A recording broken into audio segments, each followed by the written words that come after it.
WikiLeaks is raising a €100,000 reward for Europe's most wanted secret, the Transatlantic Trade and Investment Partnership.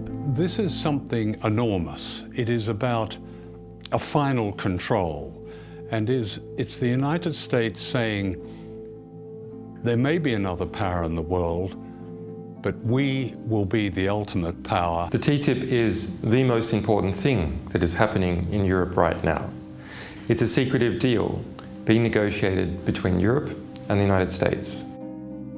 Once signed, it will cement a key part of the US government's plan to create a new global bloc that will ensure the dominance of its largest companies. And to understand why, we need to go back to the 1950s. See the USA in your Chevrolet. America's asking you to call. Drive your Chevrolet through the USA. After the Second World War, the United States accounted for half of the world's economy. Its influence was unmatched by any country, and it was able to write the early rules of international trade to its advantage.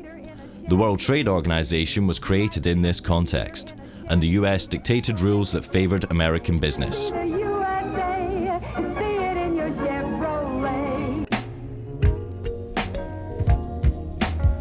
But as economies like China and India joined the WTO, it became a more democratized arena, and the US found it harder to control its decision-making. At the WTO, at its Doha rounds, India spoke up and Brazil spoke up, and the US lost control. I think it's no use beating around the bush. This meeting has collapsed. The US felt it needed a new strategy to maintain its global dominance. So in the classical American style, they went big. To bypass the WTO, they're creating the biggest international agreements that the world has ever seen. They're called the three big T's: the Trans-Pacific Partnership, or TPP, the Transatlantic Trade and Investment Partnership, or TTIP, and the Trade in Services Agreement, or TISA. And they're all being negotiated in secret right now. We only found out when WikiLeaks was able to leak parts of them. And what's interesting is when you look across all of these deals, whether it be TTIP, TPP or TISA, China is excluded, but also Brazil, Russia, India, South Africa, they're all excluded because those are the emerging economies. What is not often understood is that these agreements are part of a geopolitical war. This is a new war which is taking place between the United States and China. The United States is very scared of the rise of China, so it has moved to militarily encircle it through what is called the pivot to Asia, and now it's moving on to doing that economically. The basic idea which comes across from reading US strategy papers is the construction of a new grand enclosure. And to put inside this grand enclosure, the United States, 51 other countries, 1.6 billion people, and 2/3 of global GDP. To integrate Latin America away from Brazil and towards the United States, to integrate Southeast Asia away from China and towards the United States, and to integrate Western Europe, pulling it away from Eurasia as a whole and towards the Atlantic. Of the three big T's, WikiLeaks has revealed 4 chapters of the TPP, which affects 12 countries in the Americas and Southeast Asia. We also obtained and released the core text of TISA, which affects 52 countries, including the EU. But nearly all of TTIP is still secret. When signed, TTIP will cover half of global GDP and will affect every European member state. Yet EU parliamentarians have serious restrictions in accessing the proposed agreement.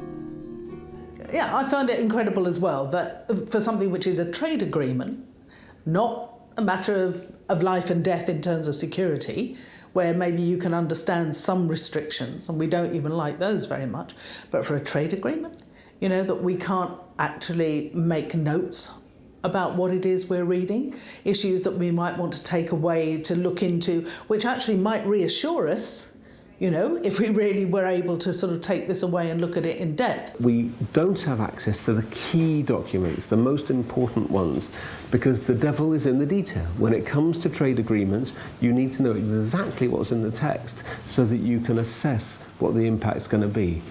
If EU parliamentarians want to see the TTIP, they have to call the US embassy and make an appointment. The appointments are only available 2 days a week for 2-hour time slots. Only 2 parliamentarians are permitted at once. They go to the US embassy, they have to hand in every electronic device, so they cannot possibly make a copy. They must agree to keep everything confidential, and then they're led to a secure reading room where 2 US embassy guards watch everything that they do. How can EU parliamentarians possibly understand what they're negotiating for Europe under these circumstances? The world's biggest corporations don't have the same problem. They have been receiving VIP access from day one and have had abundant influence in the negotiations. People, the likes of you and I, are excluded. Governments, to a great extent, are excluded. Those who are included are the multinational corporations. These agreements are basically corporate ownership agreements. The funny thing about free trade agreements, as we understand them, is they often have nothing to do with trade in the sense of the mutual lowering of tariffs. What they're about is enshrining an investor rights regime in the respective countries and ensuring that corporations can run wild in the respective economies with very, very little regulation or impingement by government or authorities. These treaties will have huge, huge implications for literally almost every critical issue that an individual citizen or community would care about: health, education, the environment, privacy, and access to medicines. I mean, the list could go on. One of the most criticised aspects of TTIP is a system called the Investor State Dispute Settlement, or ISDS. It's a secretive international tribunal that allows companies to sue states over virtually anything that they can claim affects their investment. If a protest affects their profits, they can sue. If laws affect their profits, they can sue. If new regulations might impact where or what they want to do with their money, they can sue. This is a new power which will be handed over to US corporations to sue the governments of Europe in a parallel judicial system which is available to them alone. So people have no access to it, domestic firms have no access to it, governments have no access to it. It's just there for foreign investors, in this case, US corporations. Based on ISDS history, critics argue that European state sovereignty and democracy are at serious risk.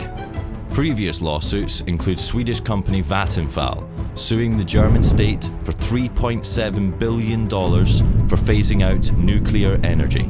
British American Tobacco sued Australia for passing a law limiting cigarette advertising. The French company Veolia sued Egypt for raising the minimum wage. TTIP advocates say that in order for the EU and US to become a single market, regulatory barriers need to be eliminated. This way, for example, a US seatbelt manufacturer already selling seatbelts domestically wouldn't need to test for safety a second time, as the EU would agree to recognise the US safety standards. They argue that this would save costs, create jobs, and lower prices for consumers. But just how safe are US standards? So in the USA, 70% of all processed food sold in supermarkets contains genetically modified ingredients, whereas in the European Union, we've said quite clearly we don't want GM ingredients in our food chain. Similarly, in the US, 90% of all beef is produced using growth hormones, which have been found to be carcinogenic in humans. So they're banned in the European Union. And what the US government is saying is that under TTIP, under the free trade rules that they want to bring in, European consumers don't get the right to choose. TTIP includes all the most important public sectors in Europe, including education, water, railways, postal services, and most controversially, it also includes public health services.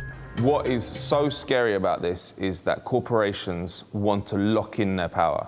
So they not only want increased power, but they want to make it impossible for sovereign governments to reverse the changes which are going to give them power. So, for example, with TTIP, if it passes with ISDS in it, the privatisation of the National Health Service, which is happening in the UK, can never be reversed. What is democratic about an enormous imposition of power on countries whose citizens have no way of knowing what's going on, of debating it, or influencing their government in its decision. That's anti-democratic. The history of these agreements shows that they're very difficult to change unless people can see what's in them. And that's why they're kept secret. Because when the contents are revealed, it generates an opposition. WikiLeaks has had considerable success delaying the TPP and opening up the debate around it and the teaser by releasing the secret draft texts. Our publication of an earlier proposed US-EU agreement, the ACTA, killed it entirely. WikiLeaks is raising a €100,000 reward for Europe's most wanted secret, the Transatlantic Trade and Investment Partnership. Help the world become a more transparent place. Do your part. Go to wikileaks.org/TTIP-reward.